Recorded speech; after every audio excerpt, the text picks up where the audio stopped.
Assalamualaikum warahmatullahi wabarakatuh. Anak-anakku, kita lanjutkan materi kita, yaitu cara menyelesaikan masalah kontekstual yang berkaitan dengan program linier yang menggunakan garis selidik. Jangan lupa disiapkan buku catatannya ya, dan juga berdoa dulu. Ya, kita mulai contoh 2. Pak Hasan memiliki sawah seluas 10 hektar. Ia menggunakan 1/5. Berarti berapanya? 1/5 bagian sawahnya. Berarti berapa? 2 ya.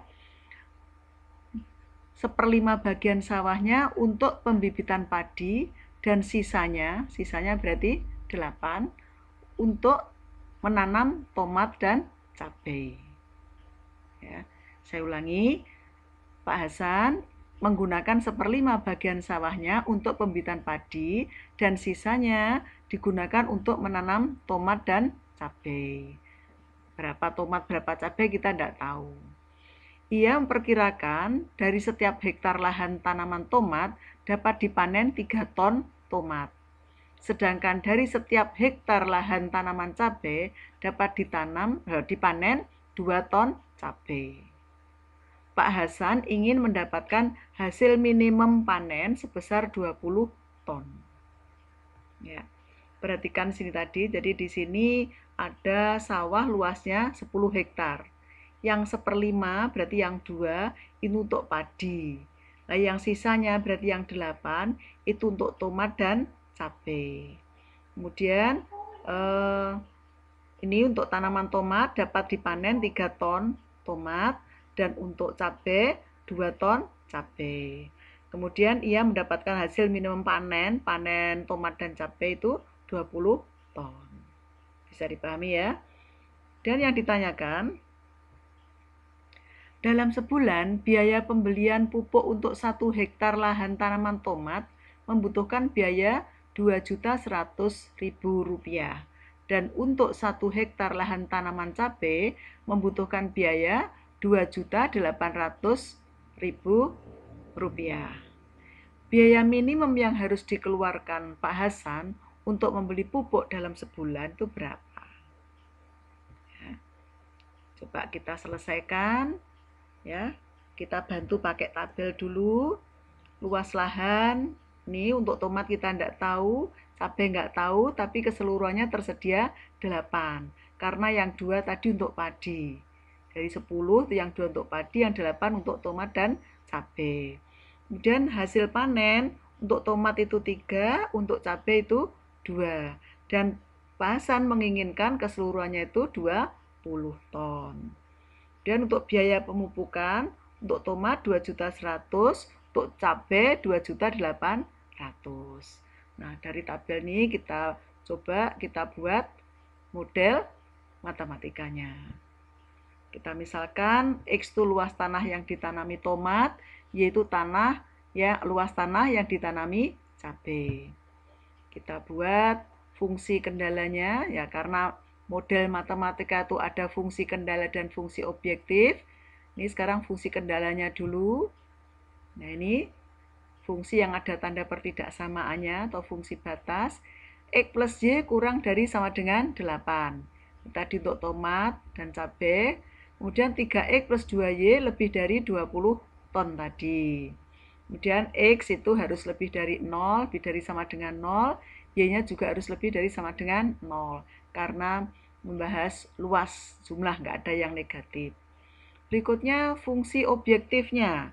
Fungsi objektif itu bisa maksimum, bisa minimum. Tapi ini yang ditanyakan adalah yang minimum, berarti ini yang ditanyakan dihitung minimumnya. Yang mana fungsi objektifnya? Yaitu untuk pembelian apa tadi? Ini 2.100.000 dan 2.800.000 untuk pembelian pupuk tadi. Ya, itulah model matematikanya. Dari model matematika, sekarang kita buat apa? Daerah penyelesaiannya. Kita bantu pakai tabel lagi. Pertama, pertidaksamaannya X plus Y kurang dari sama dengan 8. Kita buat garisnya dulu dengan bantuan kalau X-nya 0, Y-nya 8. Kalau Y-nya 0, X-nya 8. Maka garisnya melalui 8,0 dan 0,8. Kemudian dilihat lagi, ini tandanya kurang dari. Berarti daerah penyelesaiannya ada di kiri pembatas. Ya. Dan yang ini, 3X plus 2Y lebih dari 20. Karena dia menginginkan minimum 20. Minimum itu 20. Berarti paling sedikit 20, lebih boleh. Maka tandanya di sini lebih besar sama dengan. Nah, kita buat garisnya. Kalau X-nya 0, Y-nya 10. Kalau Y-nya 0, X-nya masukkan ke sini 20/3. Terus perhatikan di sini tandanya lebih dari sama dengan, berarti daerah penyelesaiannya ada di kanan garis pembatas. Dan dengan cara yang sama nih, X-nya lebih dari sama dengan 0, berarti ada di kanan sumbu Y. Karena X sama dengan 0 itu sumbu Y. Kemudian Y lebih dari sama dengan 0, ini sumbu X, berarti ada di atas sumbu X. Nah, marilah kita gambarkan.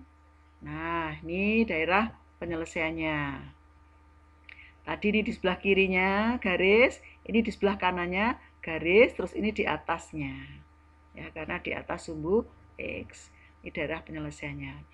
Karena daerahnya berupa segitiga, berarti ada 3 titik pojok. Ada 3 titik pojok, ya. Ini ya, titik A, titik B, titik C. Di sini ya sudah nampak titik A dan titik apa? Dan titik B. Yang C-nya ini belum tahu. Tapi karena kita akan menggunakan garis lidik, kita nggak perlu mencari koordinat titik C dulu. Karena dibutuhkan apa tidak begitu.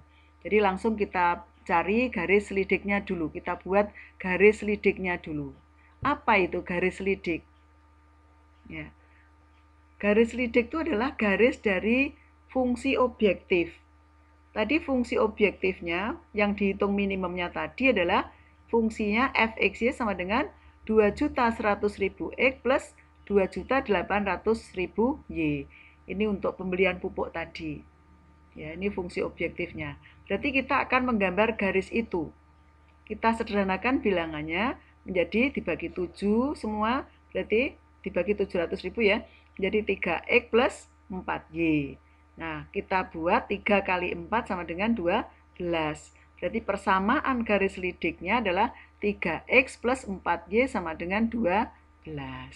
Bagaimana cara gambarnya? Sama, kalau X-nya 0, Y-nya 3. Kalau Y-nya 0, X-nya 4. Nah, maka garisnya ini, nah, mulai 0,3 dan 4,0.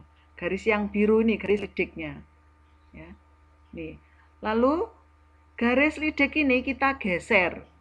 Ya, kita geser sejajar sampai menyinggung ujung-ujung atau titik pojok. Titik pojok yang terkena pertama A, terkena kedua B, terkena ketiga C. Nah, yang kita cari adalah nilai yang minimum. Maka adalah titik yang terkena paling pertama, ya, paling awal, ya. Jadi yang paling kiri itu yang minimum. Kalau yang paling kanan nanti adalah yang maksimum. Nah, karena ditanyakan yang minimum berarti kita tidak perlu mencari titik C, cukup mencari A. A-nya sudah tersedia, yaitu 20/3,0. Maka kita langsung memasukkan titik 20/3,0 itu kepada fungsi objektif ini tadi. Ya, kita masukkan fungsi objektifnya tadi 2.100.000 X plus 2.800.000 Y. Titik A-nya kita masukkan, kita ganti X-nya 20/3, Y-nya 0, diperoleh 14 juta. Jadi biaya minimum yang harus dikeluarkan Pak Hasan untuk membeli pupuk dalam sebulan adalah 14 juta rupiah. Option B. Nah, demikianlah anak-anakku cara menyelesaikan masalah kontekstual yang berkaitan dengan masalah program linier yang menggunakan garis selidik. Semoga kalian bisa memahaminya. Amin. Selamat berlatih, tetap semangat, jaga kesehatan, dan sukses selalu. Sekian, wassalamualaikum warahmatullahi wabarakatuh.